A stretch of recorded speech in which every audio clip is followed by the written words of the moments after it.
While waiting sa akong bana, mag-storytelling time ta. Nag-counting karon sa last canvassing and we have to go to San Francisco, California para makatod sa something. Okay. So storytelling about someone, gipangalan siyang Johnny. So actually mo ni siya ang story nga ako nadungog when I was in college. And it opens my mind, enlightens me a lot to see the love of God in my life. Grabe na siya. So, at least, ma-feel po ninyo o mas hindi ay, kung dili pa ninyo love ang Ginoo, makita ninyo kung sa kadako ang iyang gugma sa inyo nga pinagi ani nga story. So, once upon a time na ay Johnny, so although maano na ninyo, dili na ni siya kuan siguro tanan, pero ingon ani ang dagan sa story. Si Johnny, usa siya ka estudyante. Bata pa siya, unyang iyahang kuan, papa kay nagtrabaho siya sa kanang sa bridge. So, tigtuplok siya sa kanang tulay. Unya pagkauman, pagtuplok niya sa tulay kay ma-down na ang kanang agianan sa train. Unsa man jud? I-push na ang button para mag-down ang agianan sa train. Ana na siya.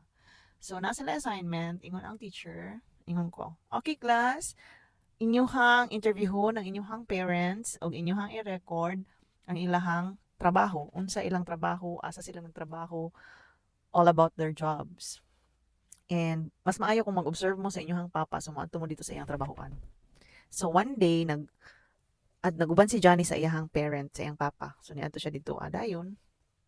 Pag adto niya dito sa ilahang trabahoan, nalingaw si Johnny kay grabe kanindot ang ang lugar sa iyang gitrabahoan sa iyang papa. Na busy siya dito og nilantaw, kubi-kubi siya tanatanaw siya. So under the tulay is kanang marsha og kanang suba no. Butang na lang nato nga river siya or lake. And then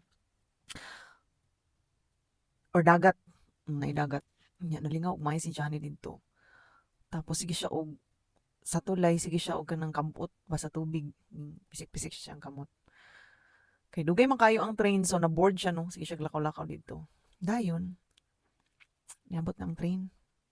Pag abot sa train, syempre wala na kanang ang trabaho siyang papa kay i-push ra to niyang button kay para makaagi kay imagine sa train daghanay kayo dara og nagsakay no nya kung dili niya ma-down syempre maun sa man ang train so lisod kaayo kung dili niya i-down. And then late na niya na-realize nga wala di ay ang iyang anak. So asa ang iyang anak? So siya tawag niya wala man na niya nakitaan, wala man na nitubag. Wala din niya nabantayan si Johnny niya. Anto na di ay dito aduol sa tulay nga tubig kay nagsigig dula. Unya kay ano man no sumpay siya ba kibali. Ambot kasi nag-imbento ani nga story. Basta kay story ra ni sa ko nga dili gid siya mawala sa una-una. So saka ang tulay tapos i-down na siya i-down para magkauli ba ang tulay niya makalahos na ang train. So kay perti naman kaayo ka dugay nagsige nagpipip ang train unya di man na pwede ba mag-stop ang train no kay dapat tuloy-tuloy ang kanilang paglalakbay. Sige siya og panawag wala gyud nagtubag si Johnny. So mao to nga nakita niya kadugayan si Johnny naaday dito sa may kana bitong tulay nga nag-ana. So diri pag itaklob sa iyang papa, pag i-push sa iyang papa ang button, mataklob ang kuan ang bridge, unya maipit ang iyang anak. Dili pud aware ang bata kay gamay pa man siya. So butang nato kay napa siya sa kanang kinder siguro ana.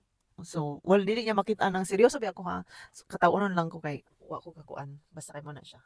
So iyang kanang di naman no, di na it's too late na to call Johnny and patuon si Johnny dito sa iyaha kay dili nakadagan basta-basta kay ano dito na stuck na ang bata dito asa isa ka bridge nya duol na lang jud kaayo ang train so mao to nga kung ikaw ang papa ni Johnny unsa man ang imuhang buhaton imuha bang i-push ang button unsa kay gihimo sa papa ni Johnny gi-push ba niya ang button or wala sige comment 5 4 3 2 1 so syempre ingon ana pod ang ato ang life no dira sa Ginoo we are like kanang those people inside the train nga unsa na lang no sa sulod sa train ma-imagine siguro nato na didto ay kanang nagbaton og anger grabe siya kay kasuko sa iyang family maybe suko kay siya sa iyang parents kay gibiyaan sila or whatsoever napoy uban dito nag drugs kay ano man lang bisyo napoy uban dito siguro kay mga addict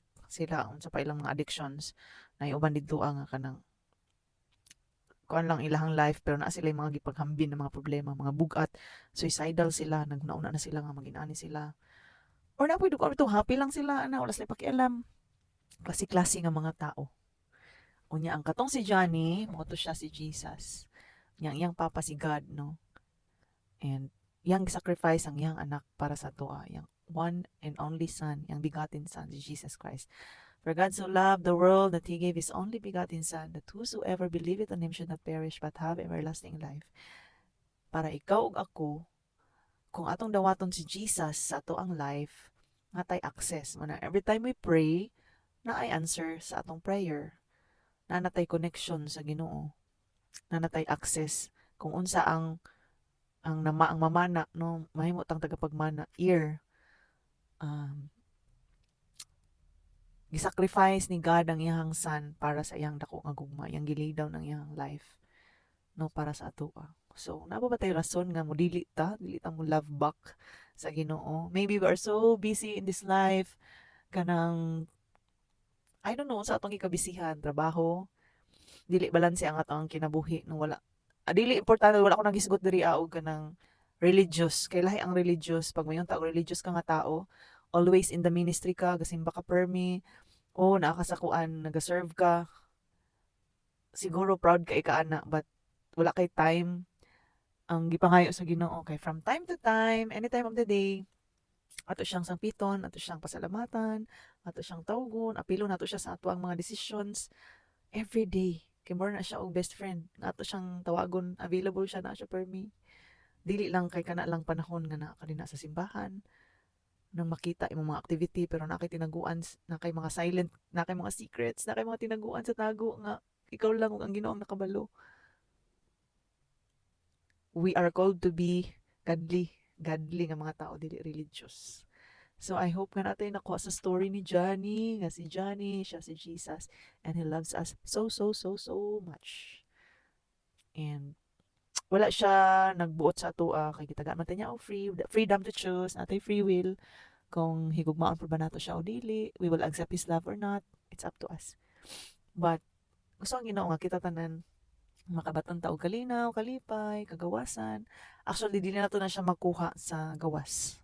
Freedom, kung gi-oppress ta, mo tingala ta nga ato ang life, kay grabe siya kaayo ka, kanang, bisag yun sa nato paningkamot, nagkaskas ang pero feeling nato na nag-hold sa ato, na strongholds, na nag-hold back. It's because maybe na kulang, maybe wala nato gidawat si Jesus sa ato ang life as our Lord and Savior. So it's high time to receive Jesus now sa ato ang life. So I hope nga, just like me, pakaingon ko nga, He is my best friend and He's my everything. And wala joy, kanang wala ko regrets, no, nga gisurrender na ko akong life sa iya.